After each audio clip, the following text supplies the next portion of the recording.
இந்த வீடியோ பார்க்காம யாரும் இந்த வண்டியை வந்து வாங்கிடாதீங்க.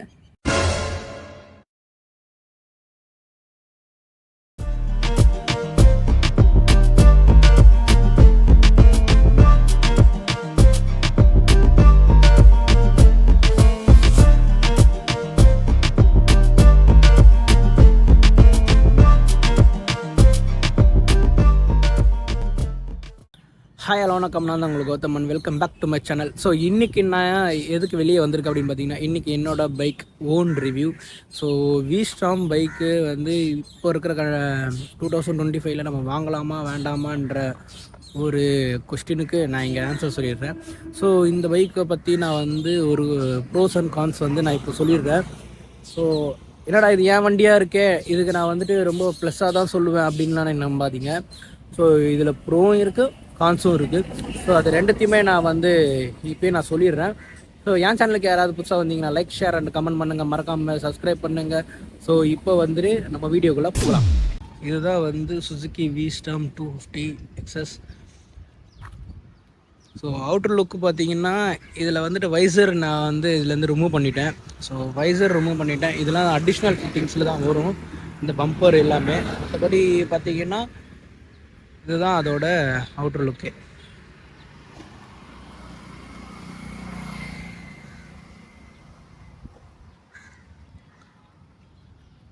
ஸோ இதில் வந்து இந்த கிராஃபிக்ஸ்லாம் இருக்கும் அப்படின்னு நீங்கள் திங்க் பண்ணலாம். ஏன்னா நிறைய பேர் பார்த்துருப்பீங்க. இதில் நான் வந்து இந்த கிராஃபிக்ஸ்லாம் நான் ரிமூவ் பண்ணிட்டேன். இந்த 250 XS, ஸோ V-Storm அதெல்லாம் நான் வந்து ரிமூவ் பண்ணிட்டேன். என்னோட நெக்ஸ்ட் அப்டேட்டுக்கு நான் வந்து அதை ரிமூவ் பண்ணியிருக்கேன். ப்ளஸ் இந்த வைசர் வந்து பார்த்திங்கன்னா நம்மளுக்கு ஷார்ட் அண்ட் ரேஞ்சில் தான் வரும். ஸோ விண்ட் பிளாஸ்ட் வந்து அதில் கவர் ஆகுதா, அது கண்ட்ரோல் பண்ணுதா அப்படி பார்த்திங்கன்னா ஒரு 50-50 கண்ட்ரோலில் பண்ணோம். நம்மளுக்கு அந்த ஹெல்மெட்டு போட்டால் தான் நம்மளுக்கு வந்து ஒரு கம்ப்ளீட்டாக வந்து கவர் பண்ணுற மாதிரி எனக்கு தோணும். ஏன் அப்படின்னா இந்த வைசர் போடுறதுனால என்ன ஆகுது அப்படின்னா, நம்மளுக்கு வந்து ஒரு செஸ்ட் அளவுக்கு கவர் பண்ணதுன்னா ஓகே, அதுக்கு மேலே வந்து நம்மளுக்கு கவர் பண்ணாது. விண்ட் பிளாஸ்ட் வந்து நம்ம ஃபேஸில் அப்படியே டைரெக்டாக அடிக்குது. ஸோ அதனால வந்து நான் வந்து இந்த BMW வைசர் வந்து நீங்கள் பார்த்துருப்பீங்க, GSது. ஸோ அதை வந்து நான் ஆர்டர் பண்ணியிருக்கேன். அதை வந்து உடனே திருப்பியும் அதை வந்து ஃபிக்ஸ் பண்ணலாம். ஆனால் அது வந்து நம்மளுக்கு சப்போர்ட் ஆகுமான்னு பார்த்தீங்கன்னா அது கன்ஃபார்மாக சப்போர்ட் ஆகுது. ஸோ அது வந்து நிறைய பேர் போட்டிருக்காங்க. நானும் இப்போ ட்ரை பண்ணி அதை போட்டு பார்க்க போகிறேன். ப்ளஸ் இதில் என்ன ஒரு விஷயம் அப்படின்னா, வைசர் வந்துட்டு வைப்ரேட்டிங் ஆகுதா அப்படின்னு நிறைய பேர் கேட்கலாம். இன்கேஸ் ஆஃப் 120 மேலே போயிடுச்சுன்னா ஒரு மைல்டு வைப்ரேட் வண்டியில் ஃபீல் ஆகிருக்கு. நான் இது வரைக்கும் ஓட்டினதை பொறுத்துக்கு நான் சொல்கிறேன். ஸோ இந்த வண்டி வந்து பார்க்க ADV மாதிரி இருக்குது. ஆனால் நம்ம வந்துட்டு நான் இது வந்து ஆஃப் ரோடுக்கு நம்மளுக்கு சப்போர்ட் ஆகுமான்னு நிறைய பேர் கேட்குறீங்க. கன்ஃபார்மாக சொல்கிறேன், இது வந்து ஆஃப் ரோடிங்க்கான வண்டி இது இல்லை. இது வந்து டூரர். ஆஃப் ரோடிங் வந்துட்டு ஒரு 20% வந்து பண்ணலாம், அதுவும் ரொம்ப ஹெவியாக பண்ண முடியாது. ஏன் அப்படி பார்த்தீங்கன்னா, நம்ம ட்ராவலிங் சஸ்பென்ஷன் இருக்குது பார்த்தீங்களா இங்கே ஃப்ரண்ட்டு. ஸோ இது வந்துட்டு ட்ராவலிங்கோட எம்எம்ஏ கம்மி தான். இதில் என்ன ஆகுதுன்னா, நம்ம பெரிய பெரிய அப்ஸ் அண்ட் டவுன்ஸில் விடும்போது இங்கே வந்து அடி வாங்கும். உங்களுக்கு பார்த்தா தெரியும் இந்த இடம். இது வந்து மேலே போகும்போது இங்கே அடி வாங்குது. ஸோ அதனால என்ன ஆகுதுன்னா, நம்மளுக்கு வந்துட்டு ஆஃப் ரோடிங் பண்ணுறதுக்கும் கொஞ்சம் கஷ்டம்தான். ஒரு மீடியமான ஆஃப் ரோடிங்னால் ஓகே நம்மளை பொறுத்த வரைக்கும். ப்ளஸ் இந்த வண்டியோட இன்ஜின் பார்த்திங்கன்னா 249 cc இன்ஜினு. ஸோ இது வந்துட்டு ஆயில் கூலிங் தான். நான் ஆயில் கூலிங் சொல்கிறனால எல்லாருக்குமே ட்ராபேக்காக இருக்கும். என்னடா இப்போ வந்து லிக்விட் கூலிங்கே வந்துடுச்சு, இன்னும் ஆயில் கூலிங் வச்சு நம்ம ஓட்டிகிட்ருக்கோம் அப்படின்னு தோணும். பட்டு எனக்கு தெரிஞ்சு பெஸ்ட்டு இன்ஜினுனா நான் இதை சொல்லுவேன். ஏன்னா இது வரைக்கும் நான் லாங் ட்ரைவ் வந்து நான் ட்ரைவ் பண்ணியிருக்கேன் அப் டு 700 கிலோமீட்டர்ஸ். இது வரைக்கும் எனக்கு ஹீட்டிங் ப்ராப்ளம் வந்ததில்லை, எங்கேயுமே பவர் லேக் வந்ததில்லை இந்த வண்டியை பொறுத்த வரைக்கும். ப்ளஸ் இதில் வந்து ரேடியேட்டர் ஃபேனும் கொடுத்துருக்காங்க. இது பார்த்தா தெரியும் உங்களுக்கு, இது வந்து ஃபேனு. இது நிறைய பேருக்கு வந்துட்டு இந்த வண்டியில் ஃபேனு இருக்குன்றது அவங்களுக்கு தெரிய மாட்டேங்குது. பட் இந்த வண்டியில் வந்து ரேடியேட்டர் ஃபேன் இருக்குது. அப் டு 100 டிகிரி செல்சியஸ் மேலே போனால் தான் இந்த வண்டியோட ரேடியேட்டர் ஃபேனே அது ஆன் ஆகுது. எனக்கு இந்த வண்டி நான் வாங்கி அப் டு 2.5 இயர்ஸ் ஆகிடுச்சு. 2.5 இயர்ஸில் எனக்கு 10 வாட்டி தான் இந்த ஃபேனே ஓடி இருக்குது. அப்படின்னா எனக்கு அந்த அளவுக்கு ஹீட்டிங் வந்து என் காலில் எதுவும் தெரியல. சம்மர் டைமில் தெரியுதா அப்படின்னு கேட்டிங்கன்னா மைல்டாக தெரியும். இந்த ராயல் என்ஃபீல்டு மாதிரிலாம் தெரியும்னு பார்த்தீங்கன்னா அதெல்லாம் அப்படிலாம் தெரியாது. ரொம்ப மைல்டாக தான் தெரியுது. ஸோ இந்த ராயல் என்ஃபீல்டு மாதிரி ஹிமாலயன் மாதிரிலாம் ரொம்ப ஹீட்டிங் வந்து டிராஃபிக்கில் தெரியுதான்னு பார்த்தீங்கன்னா அது நிஜமாக அப்படி தெரியல. ஏன்னா எனக்கு வந்துட்டு ராயல் என்ஃபீல்டு நான் வந்துட்டு 350 இந்த கிளாசிக் வச்சுருந்தேன். அதோட டிராஃபிக்கோட ஹீட்னஸ் எனக்கு தெரியும். பட் அந்த அளவுக்கு இதில் வருதானா இல்லை, நிஜமாகவே ஹீட்டிங்லாம் அவ்வளோ மேனேஜ்மெண்ட் சூப்பராக பண்ணியிருக்காங்க. ஸோ நிஜமாகவே இந்த வண்டியில் வந்து ஹீட்டிங் மேனேஜ்மெண்ட் ரொம்ப ரொம்ப நல்லாவே பண்ணியிருக்காங்கன்னு தான் நான் சொல்லணும். ஸோ இந்த வண்டி வந்துட்டு நான் எவ்வளோ கிலோமீட்டர் ஓடி இருக்கேன், ஏன்னா 2.5 இயர்ஸ் ஆகிடுச்சு. இப்போ வந்து நான் ரிவ்யூ போடுறேன் அப்படின்னா ஸோ அதோட கிலோமீட்டர் முதல்ல நீங்கள் பாருங்கள். ஏன்னா நான் இவ்வளோ கிலோமீட்டர்லேயும் எனக்கு இது வரைக்குமே ஒரு மேஜரான ப்ராப்ளமே நான் என் வண்டியில் நான் ஃபேஸ் பண்ணதே இல்லை. ஏன் அப்படின்னா எனக்கு இன்ஜின் வைஸும் சரி, இது வந்து 250cc வண்டி தான். பட் என்னன்னா அதோட பர்ஃபார்மன்ஸ் இருக்கிறது வந்துட்டு எங்கேயுமே லேக்ன்ற ஒரு ப்ராப்ளமுக்கே எனக்கு வந்து தள்ளினதில்லை. ஸோ எவ்வளோ கிலோமீட்டர் ஓடி இருக்கேன்னு முதல்ல நான் காட்டுறேன். ஸோ இந்த வண்டியை நான் வந்து எவ்வளோ தூரம் நான் வண்டி இந்த ட்ராவல் பண்ணியிருக்கேன்னு நீங்கள் பாருங்கள்.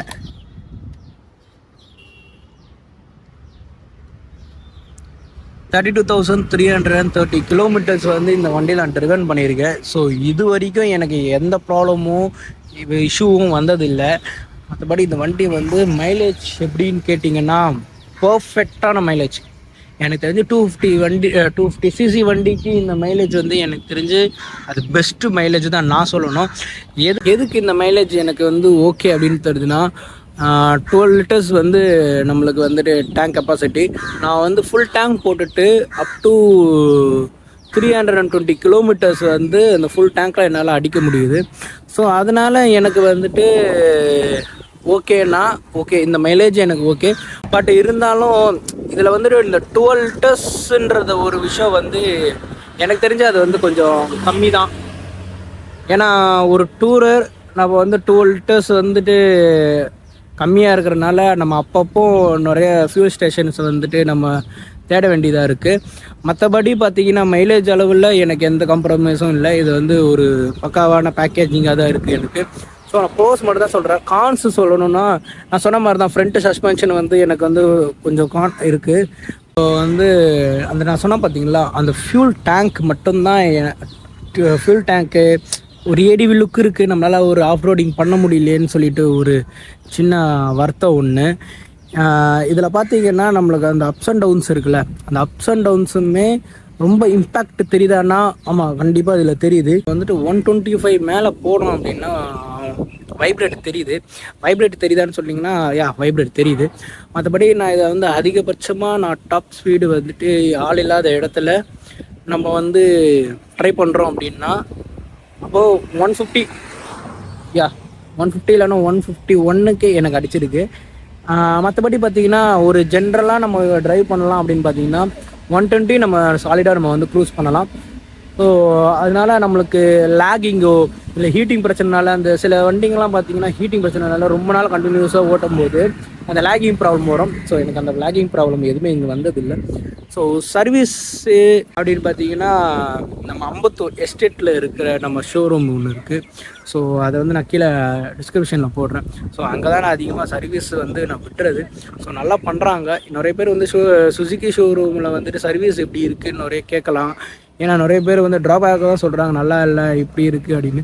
பட் எனக்கு தெரிஞ்ச வரைக்கும் என் வண்டி நான் கொடுக்குறேன். அது ப்ராப்ளம் வந்து ரெக்டிஃபை பண்ணுறது வந்து அந்த கீழே வந்துட்டு நான் லொக்கேஷனும் ஷேர் பண்ணுறேன்.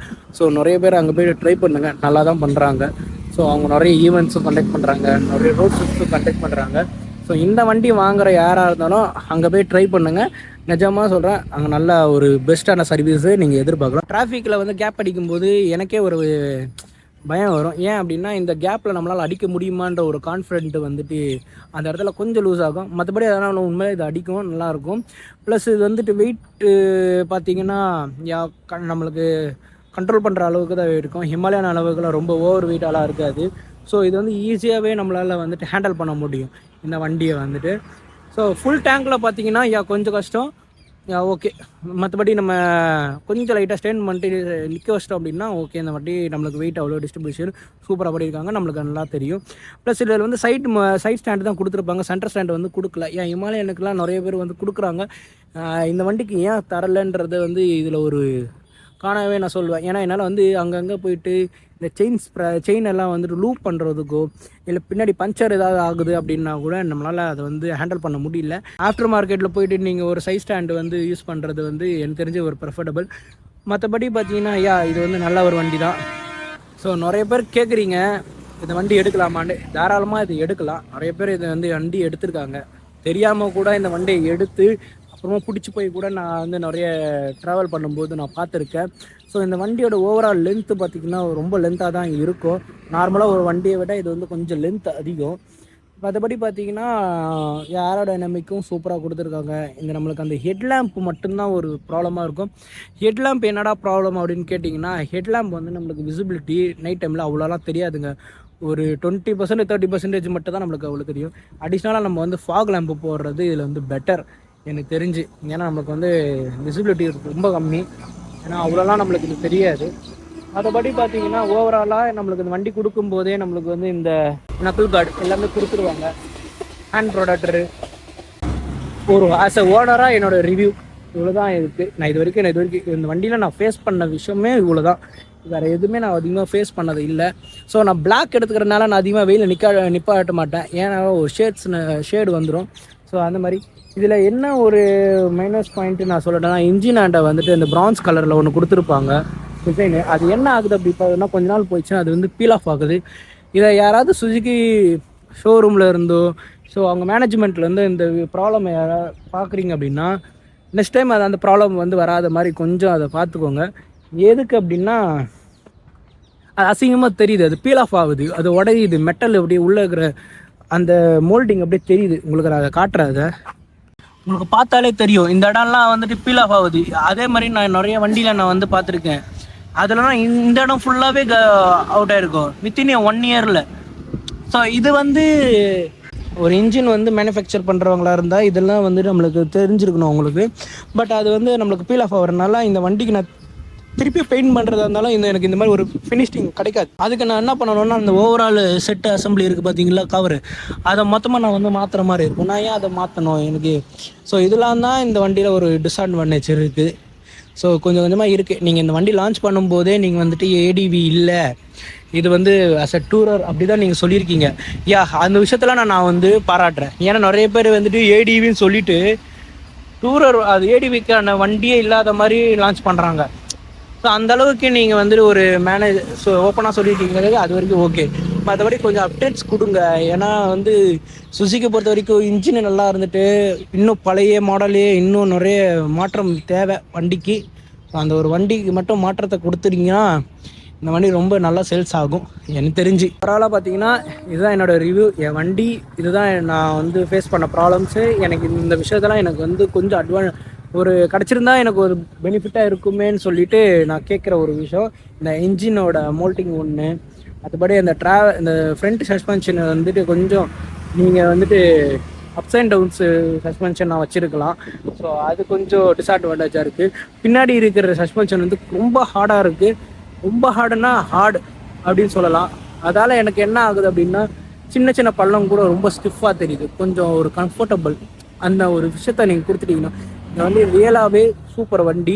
இன்ஜின் வைஸும் சரி நல்லா இருக்குது. ஸோ கண்டிப்பாக இந்த வண்டி வாங்கலாம். எனக்கு தெரிஞ்சு இந்த வீடியோ பார்க்காம யாரும் இந்த வண்டியை வந்து வாங்கிடாதீங்க, ஓகேங்களா? ஏன்னா 2025 நிறைய மாடல்ஸ் வருது. அதனால் நீங்களும் கொஞ்சம் அப்டேட் பண்ணுறது எனக்கு தெரிஞ்சு நல்லா ஒரு விஷயமாக தான் எனக்கு படுது. அவ்வளோதான் நான் சொல்லுவேன். ஸோ ஓவராலாக என்னோடய கன்க்ளூஷன், இந்த வண்டியை வந்து தாராளமாக வாங்கலாம். ட்ராவல் போகிறீங்க அப்படின்னா கண்டிப்பாக இதை வந்து எடுக்கலாம். இல்லை நான் வந்து ஆஃப் ரோடிங் தான் அதிகமாக நான் பண்ணுவேன், எனக்கு ஆஃப் ரோடிங்கில் தான் இன்ட்ரெஸ்ட் அப்படி இருக்குன்னா அதுக்கு இந்த வண்டி சூட்டபிள் இல்லை எனக்கு தெரிஞ்சு. அதுக்கான வண்டி இது இல்லை. ஸோ அதுக்கு நீங்கள் வந்து KTM 390 நம்ம சூஸ் பண்ணிட்டு போயிடலாம். மற்றபடி பார்த்தீங்கன்னா நான் ட்ராவல் பண்ணுவேன் அதிகமாக, எனக்கு வந்து கம்ஃபர்டபுளாக வேணும், மைலேஜ் வேணும், ஹீட்டிங் இஷ்யூ இருக்கக்கூடாது. ஸோ அது மாதிரி வேணால் நீங்கள் தாராளமாக இந்த வண்டி எடுக்கலாம் எனக்கு தெரிஞ்சு, ஓகேங்களா? இதுதான் வந்து ஓவரால் லுக்கு. இதோட நான் என் வீடியோ வந்து எண்ட் பண்ணியிருக்கேன். ஸோ என் சேனலுக்கு யாராவது புதுசாக வந்தீங்கன்னா லைக் ஷேர் மறக்காமல் வந்து சப்ஸ்கிரைப் பண்ணுங்கள். ஸோ இதே மாதிரி நான் நிறைய வண்டியை வந்து ரிவ்யூ பண்ணணுன்னாலும் என்கிட்ட கமெண்ட் பண்ணுங்கள், நான் கண்டிப்பாக அதை வந்து ரிவ்யூ பண்ணுறேன். So see you that bye.